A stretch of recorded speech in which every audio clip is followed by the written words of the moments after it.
साथ संगत जी, प्यार से कहना धन निरंकार जी।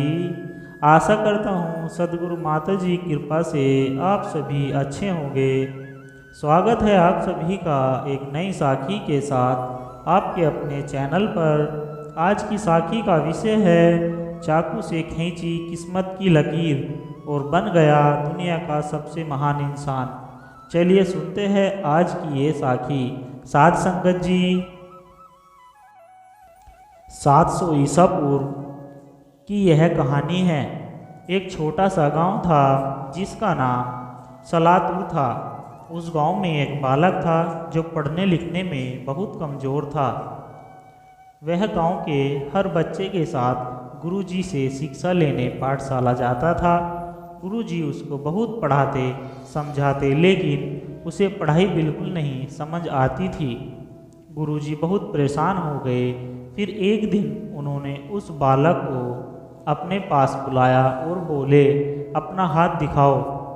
गुरुजी ने उस बालक की हथेली कुछ देर तक देखी। हथेली देखने के बाद गुरुजी ने कहा, बेटा तुम घर चले जाओ, पढ़ाई लिखाई तुम्हारे बस की बात नहीं है। सासंगत जी, तो उस बालक ने बोला, आप ऐसा क्यों बोल रहे हैं गुरुजी? तो गुरुजी ने बोला, हे शिष्य, तुम्हारे हाथ में विधा की रेखा नहीं है, अर्थात तुम पढ़ाई लिखाई नहीं कर सकते। तुम पढ़ लिख कर कुछ नहीं कर सकते। तुम्हारे दिमाग में कभी भी पढ़ाई लिखाई नहीं आ सकती। इसलिए तुम समय व्यतीत नहीं करो और घर जाकर कोई दूसरा काम करो। सत्संगत जी, उस शिष्य ने गुरुजी से बोला कि विधा की रेखा कैसी होती है? तो गुरुजी ने एक होशियार बच्चे का हाथ दिखाया और बताया कि देखो, यह है विधा की रेखा जो कि तुम्हारी हथेली पर नहीं है। वह बच्चा घर गया और घर से वापस आया। वापस आकर गुरुजी के सामने अपनी हथेली पर चाकू से एक लकीर खींच डाली, किस्मत की लकीर, ठीक होशियार बच्चे की विधा रेखा की तरह।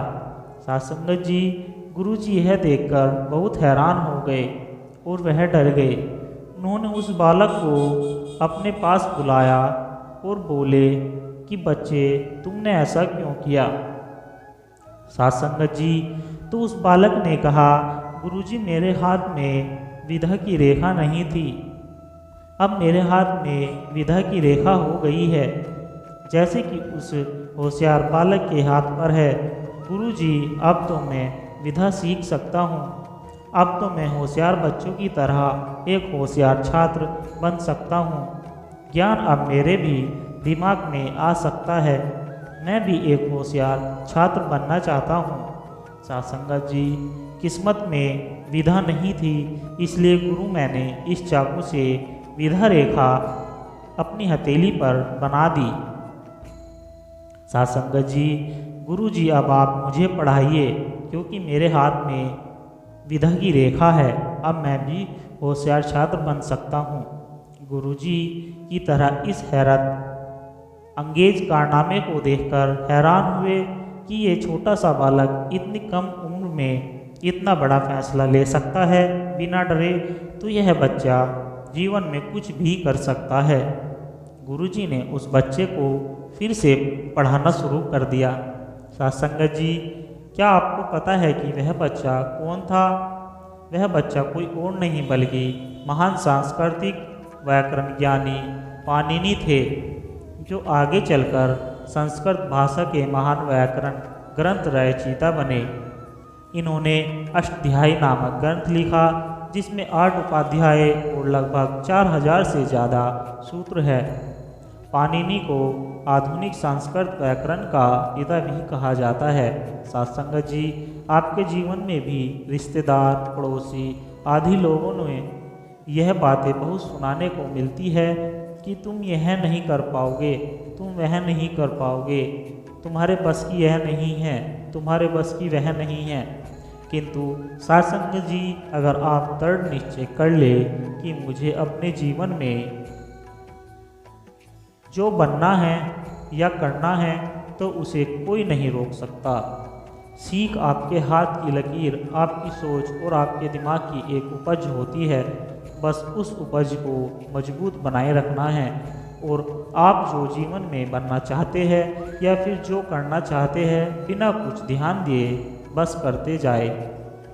साथ संगत जी, डरो मत, किसी की किसी बातों पर ध्यान मत दे, बस कंफर्म करें, आज नहीं तो कल आपको वह ज़रूर मिलेगा जो आप पाना चाहते हैं, क्योंकि मेहनत का फल हमेशा अच्छा होता है।